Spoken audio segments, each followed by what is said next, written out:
Femininity doesn't make you weak, it's your superpower. Welcome to the chat with Selassie, and I am Selassie.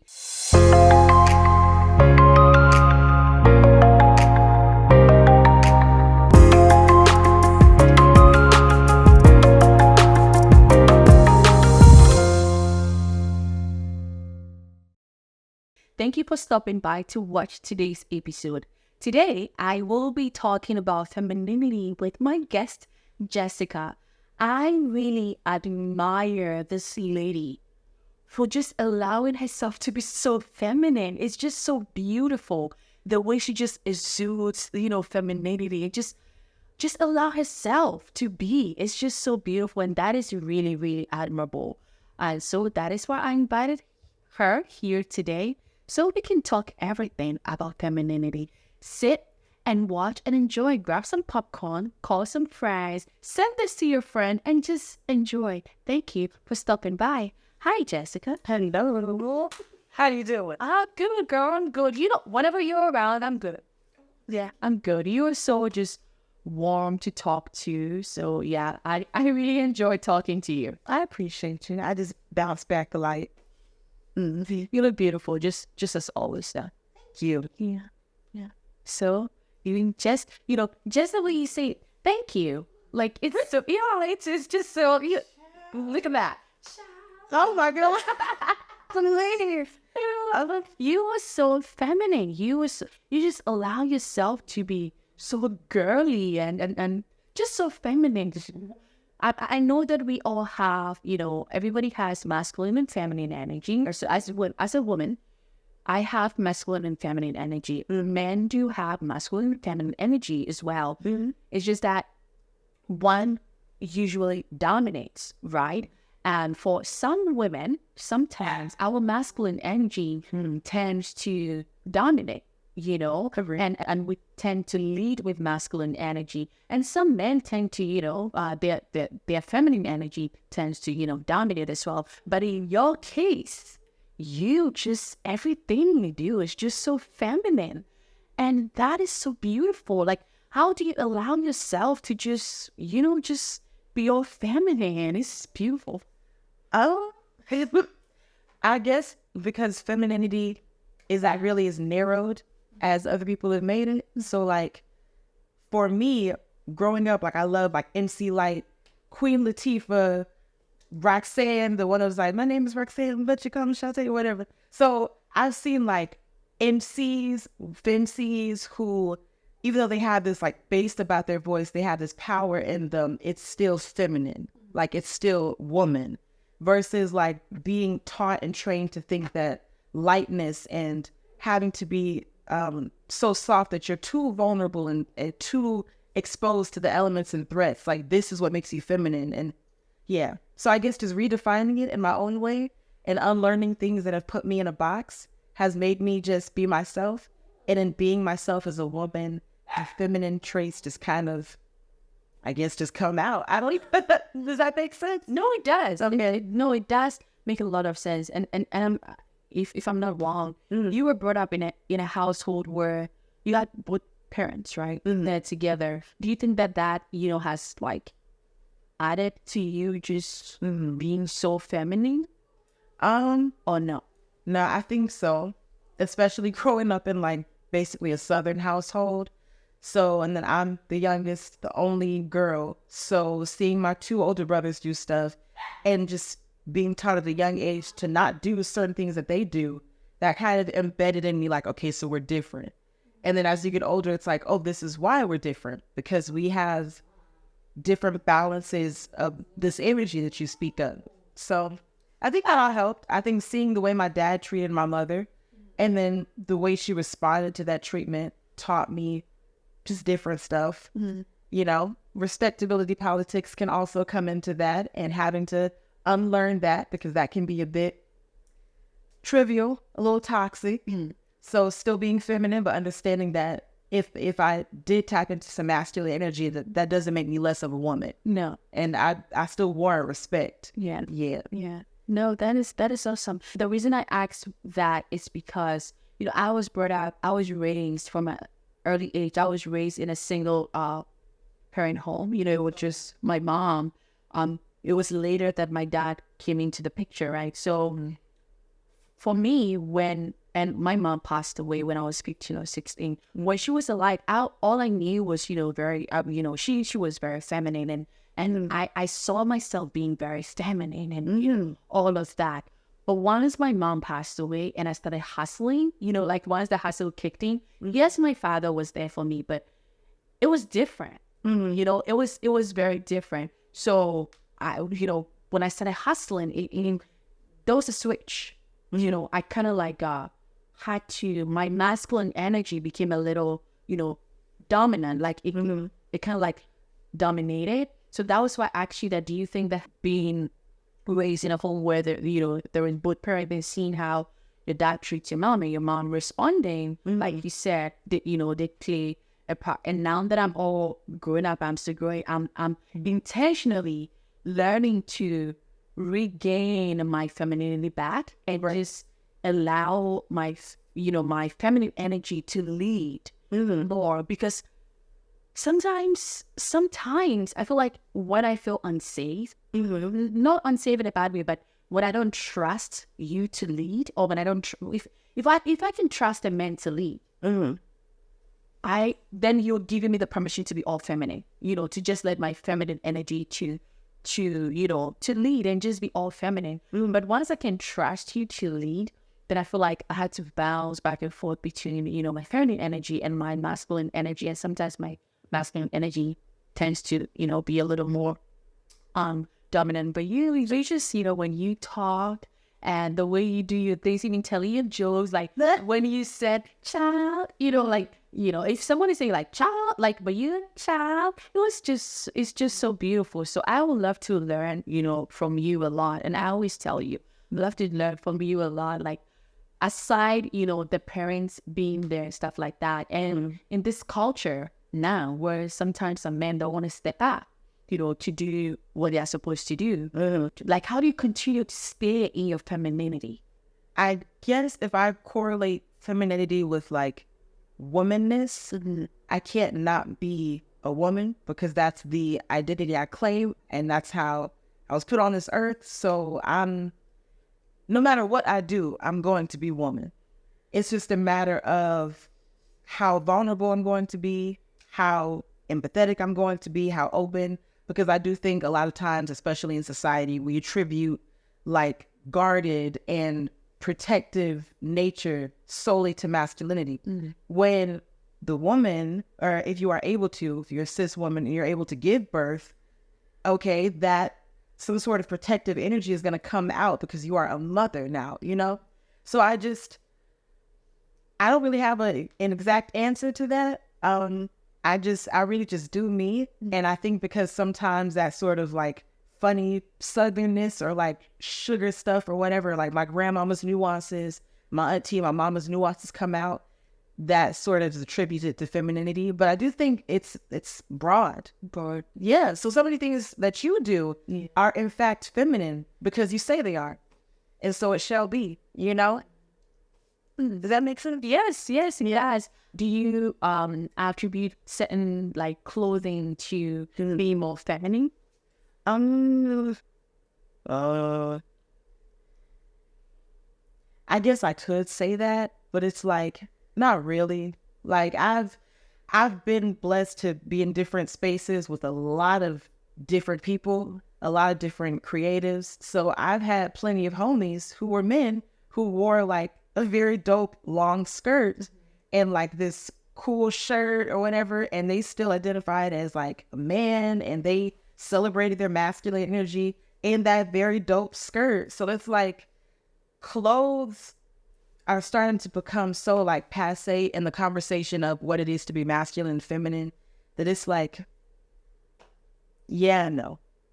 Okay. Yeah. Okay.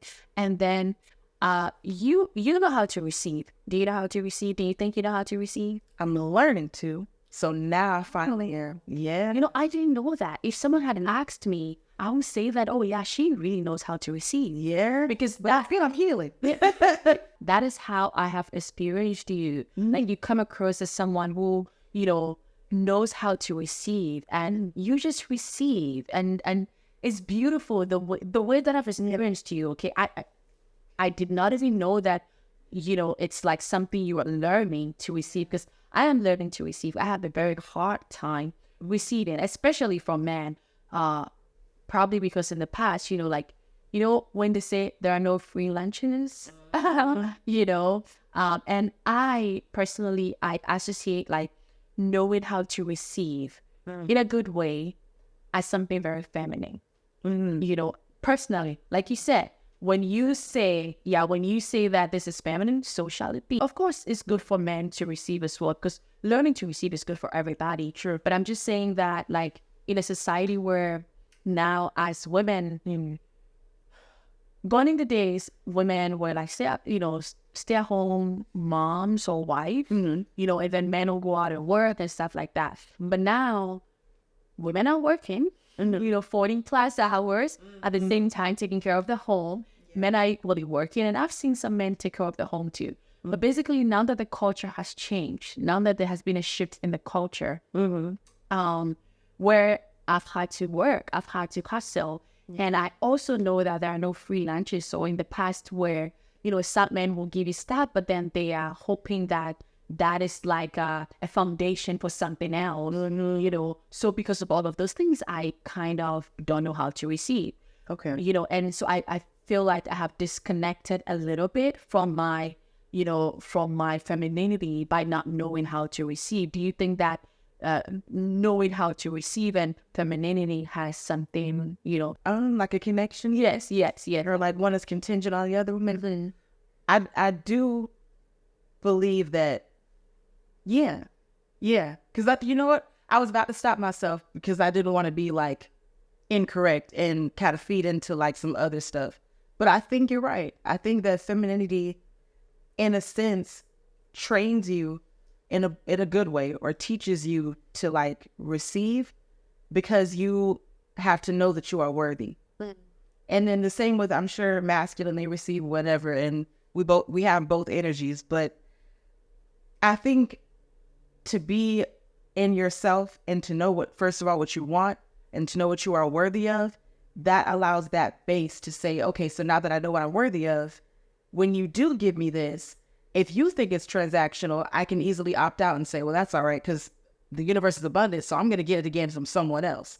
Versus like, I need you specifically to give me this thing so that I know that I'm deserving. Like, I'm worthy of that shit. Oh, I'm sorry.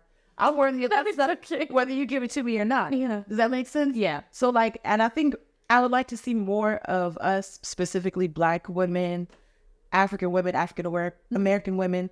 I would like to see more of us embrace the idea of, I'm worthy of this, whether you give it to me or not. So that if I do get it for myself, okay, great. But then if a man gives that to you, you can still accept it. Yeah. Too many of us kind of act like, oh, well, if I accept it from him, then I'm less of a woman. It's the hell you are. You are getting reparations. Yeah. You are on this earth. They should be kissing your feet. That's them kissing his mat, Yeah. I like that. And I like the fact that you mentioned Black women, or, African American women, because I feel like sometimes when you hustle so much, when you've had to work so much, when you've had to like do so much for yourself, and you've had to do so much for people, we forget like how to be feminine. It just like takes something away, when you've had to hustle so much. It takes a little bit of your femininity away. That is, you are in the position of being the giver, being this, so which is something that, men associate with. Yes, yeah. Women are also now like the giver, the protector, we are all of that. But I'm saying that more so we are like, to begin, give to us. And go ahead. Who's the to piggyback off of you, or it's like we lose a bit of our humanness. Yes. Is what I feel like it is. So it's like we've become so machine, yes. And then the battery that runs the machine is survival and not pleasure. So then it's like, okay, I have to take care of all these things because who can I trust to take care of it? Exactly. Versus like when you're put in a position where someone else is there like, oh no, I got this. There's fire coming at us. I got it. Yeah. Okay, you mean I can actually relax? And I think a lot of us, like Black women, we're put in a predicament where it's fight or flight. whether the conversation is centered on survival. So there is no chance of thinking about receiving because I'm trying to survive. Yeah. Yeah. And, you know, I think that one word to describe femininity is luxury. Oh, What do you think? you know, and I will accept that word. I would, yes. Yeah, I like that because we're redefining luxury too. I feel like this generation. Definitely. Because I think that when you know, just allow yourself to be feminine, which is what, you know, who we are, but situations and circumstances, you know, just made us change a lot because, you know, sometimes you got to do what you got to do to, you know, make by, right? Make do. But let's say that if we didn't have to hustle, if, you know, if everything was good, and femininity is luxury because it's a little more relaxing. You know, I'm not saying that you cannot hustle while being feminine. In the midst of the hustle, like you were going about your hustle in a feminine way. I don't know if that makes sense. Do you think that not being feminine is a direct response to having to survive? Like, do you think that survival can't be just another aspect of femininity? Oh, no. I don't think that. I think that, you know, having to survive is not like, doesn't make you less feminine. No, that's not what I'm saying. So let me give you an example, okay? You go to Walmart or you go to Whole Foods or whatever store you like to go to. And then you were shopping. Like I have had instances where I'm shopping. Maybe I did not take a, you know, a cart or a basket or anything like that because maybe I went in there to buy just one thing. And you leave with 18. Yes. Or yes, I went in there to buy one thing and then I ended up buying more things. But because I went in there to buy one thing, for me, maybe I got off work, I had to like pick my puppy from daycare or I have to like come back home to attend to him. So I'm in a hurry, I don't have a lot of time. Right. That to me is like time hustle. Like I don't have anyone to help me at home with my pup. So I have to, you know, get this done at this time, make sure I pick him up, pick him from daycare before by 7. So when I go to the store, I don't have a lot of time. Okay. And then I went to buy just one thing. Then I ended up picking a couple of things. So I have maybe one here, and then I'm holding, you know, Sam's juggling. Exactly. So that is time hustle for me, okay? Okay. And then someone comes by. It doesn't even have to be a man. It could even be a fellow woman. Oh, would you like some help? And for me, within, I know that I would like some help. Okay. But I'm like, no, I got it. I got it. For me, I think that to be more feminine, this is what I think. And I could be wrong, okay? But I think that if I just allow myself in the midst of the hustle to be feminine, I would have said, oh, yes, I would like some help, actually. You know, so I'm still hustling. I'm still on, you know, I'm still working on with time. I don't have enough time, but I've allowed someone to take a little bit of the burden off me. Okay. So that's what I'm talking about in terms of. It's okay, but I'm gonna pop on that. So I'll take that and I'll put it in a framework that's familiar to me. Okay. So it feels like femininity is the openness to accept what is due. Yes. Or to accept help. Yes. Or to accept support. Okay. Yes. So in that case, yes. But you know what? That was a perfect example of femininity in a positive light and in a way that is outside of the frame of you have to dress this way, look this way, not this way. No, it's just more so about accepting things that you deserve. And that is luxury. Yes. Boom. Yes. That's how we And feminized luxury. Amen. Yes. No, serious. I think femininity is just luxury. So let's come back to femininity in a sense of, you know, in a sense of, or in the way that a lot of people, when they hear femininity, what their mind goes to, right? Yeah. Coming to appearance, right? I remember when I was in middle school, there was this girl, she didn't used to wear pants. Okay. And then I asked her, like, why don't you wear pants? Like, you know, high-waist jeans was a thing. Like, you put on this high-waist jeans and then put on some crop top. Like, it's so cute. Fashion. Yeah. And then she doesn't wear pants. And she said, I don't know whether it was her grandma, but someone was telling her in her family that, oh, no, pants are only for men. And, you know, I can see that, you know, back in the whatever deal time. Yeah, maybe that.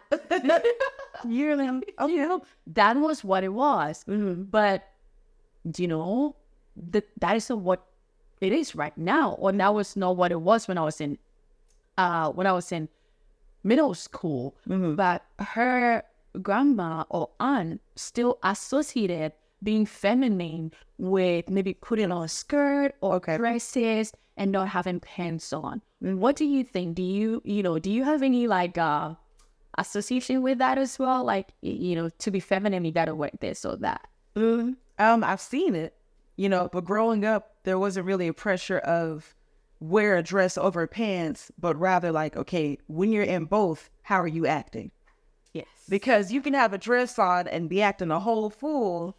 And that to me is like, what was the point of you wearing a dress, So who is that for? So I think it's just, and it's kind of innate, like, again, with being a woman and whatever traits come with you naturally. I think that you could put on jeans, you could put on a dress, you could wear a burqa, hijab, or shorts, or, it's your femininity and who you are as a woman is not solely contingent upon what the heck your bottoms look like. And I hate that it still is a conversation. If you like listen to a lot of these podcasts out here, that's still a thing. And I'm trying to understand why. Yeah. That is true, because I was listening to something on YouTube recently. And yes, I do agree that if you want to, appear more feminine without if you want to appear more feminine without having someone talk to you to know that, oh, she's actually, very feminine, because people can know if you are very feminine through the way you speak and the way you carry yourself, right? So you can wear pants, but the way you carry yourself, just exudes feminine energy, and that's a way of being feminine. But right from the bat, if someone should meet you without talking to you, without experiencing the way you carry yourself, one way to be feminine, I do agree that, maybe you put on skirt or dresses, yes. But I don't think that those are the only form of clothes that makes you feminine, And I've also heard that, oh yeah, put on little heels. I have friends that don't like wearing heels, but they are so feminine. I feel like it's a bit. It's like an essence. Exactly. It is like an essence. It's just something that sometimes people would have to experience you to know that, well, oh, she's very feminine. Don't mind the sneakers and, all of that. She's actually very, very feminine. So I think it is very important that we look beyond the way someone looks. Yeah. The typical definition of femininity. Yeah, femininity. And just allow yourself to experience people.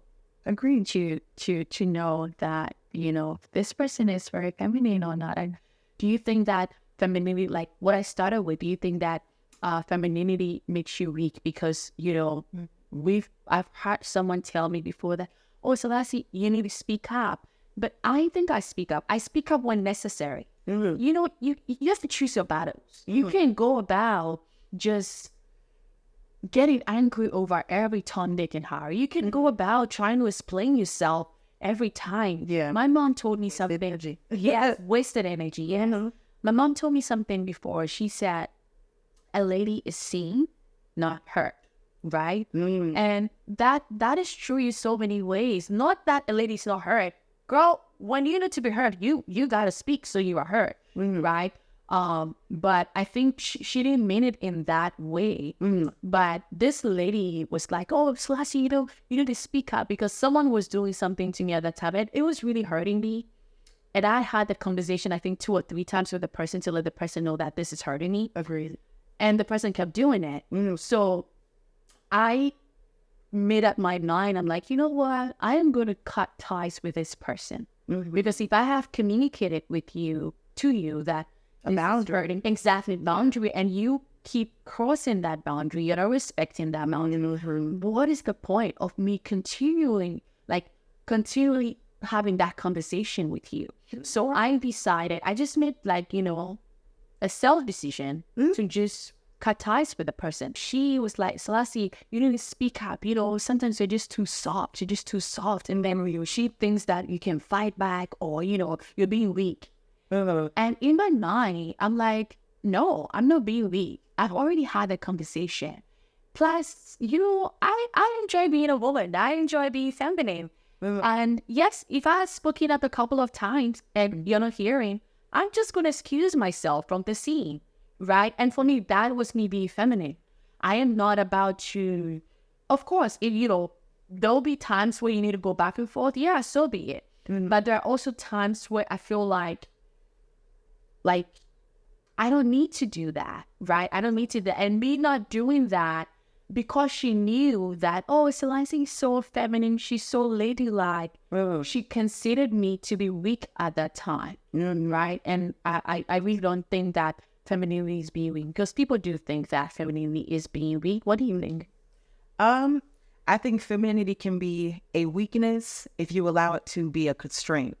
So if you're trying to abide by all of these things that someone else listed out for you, what femininity is, of course, you are weak now.